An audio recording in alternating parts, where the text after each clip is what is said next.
About 4 years ago, I get one of those phone calls that Daddy never wants to get. I've got 5 daughters, 4 sons, and believe it or not, only 4 kids left at home. I've got them scattered all over the world. My daughter Hannah, that I'm going to tell you about right now, the enemy, he hates the fact that we are worshiping God tonight. He hates it. He hates the fact that we're about life. He hates that. My daughter Hannah is actually in Sydney, Australia, studying at Hillsong's Leadership College. I call her Beth Moore Darlene Check Cross. That's the truth. You'll be hearing from my daughter Hannah. 4 years ago, I get one of those phone calls that Daddy never wants to get. There's been an accident. Your daughter Hannah's pinned in the wreckage. I was 7 miles away. You don't think I broke every speed limit between me and my girl to get to her? You don't think I ran through every red light, every stop sign? I did. I did things in my expedition I didn't think an expedition could do. I mean, Dukes of Hazzard stuff. I'm serious. I just had to get, the feeling. Had to get to her. I had to get to her. I get there and the van's turned over, crushed on the driver's side. They've just gotten her out of the wreckage, putting her in the ambulance. She's convulsing. I leave my truck literally in the middle of the street, keys and all, and I jump in that ambulance and I said, Hannah, Daddy's here. Peace came. She calmed right down. I'm an earthly father, and I did whatever it took to get to my child. So how much more does our Heavenly Father love us? If I, being an earthly father, would do that for one of my children. We sell our Heavenly Father short, and when things like Act of Life come forth, I'm friends for life. I am, just from hearing the passion of her heart, because I know that's my Father's heart. My wife and I have friends named Kevin and Pam. And one day, and they were unable to have children for about 10 years. One day they heard of this little family, this mom who had 4 children under the age of 5 by 3 different men needing a home. They took them in one day. And before I even knew that they were adopted, I thought, my goodness, what a precious family. And then to find out what they had done in one day, their lives drastically changed. Can you imagine? But they were there, and they were given that opportunity. Let me tell you about a friend of mine that was also adopted. Her name's Lisa. Lisa was born in the late 50s in Korea. Her mother was a Korean prostitute. Her dad was an American military man. And in those days, in that culture, a child born under those circumstances was immediately abandoned. Lisa was abandoned on the streets. Little Baptist missionaries found her, brought her back. She was adopted into a family, Christian home in Shakota, Oklahoma, home of Carrie Underwood. So Lisa grew up in a Christian home, met my friend Matt. They were married. About 12 years ago, Lisa's parents were in a very bad car accident. Her mother was killed instantly. Her father died from his injuries about a year later. The enemy began to have a heyday with Lisa's mind, with thoughts like this: you weren't wanted. You were an accident. God didn't make you. And look, if there is a God, he has abandoned you. So all these thoughts were bombarding her. Now, when my friends get messed with by the enemy, that makes me angry.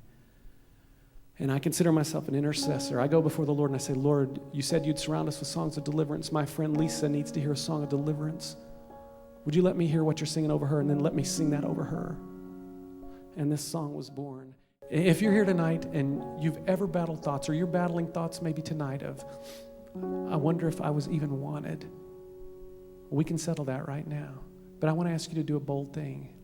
If you're battling thoughts of rejection or feeling unwanted, or maybe you were a mistake, I'm here to tell you that's a lie.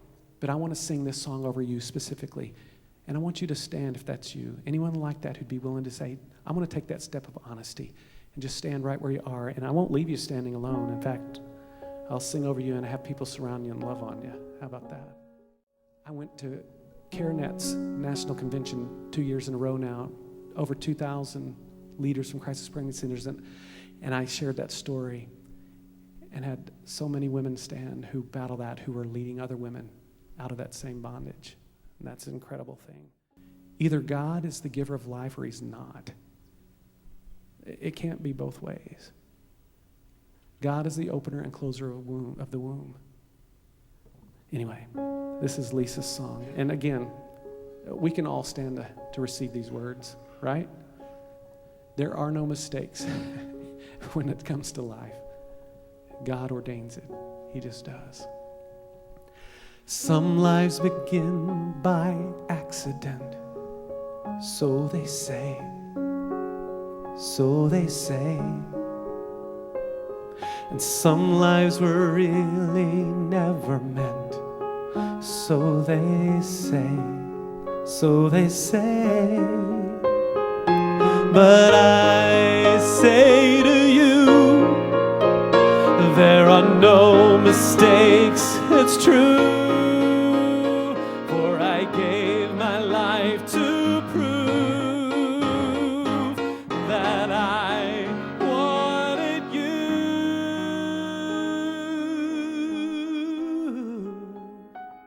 I wanted you from the beginning of time.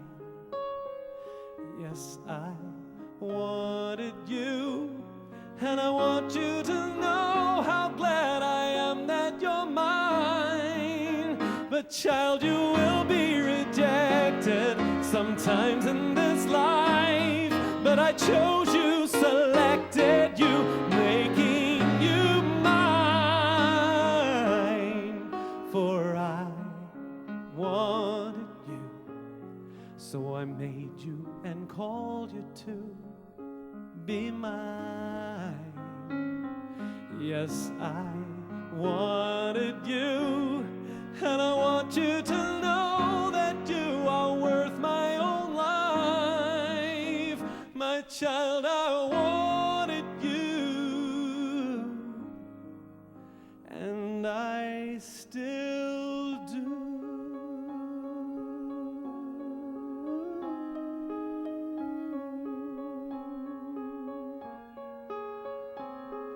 Some lives are not worth living for, so they say, so they say.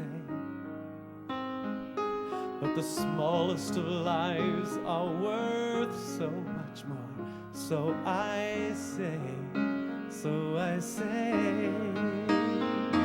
And I say to you, put down the lies, believe what's true. What my heart already knew, child, that I wanted you.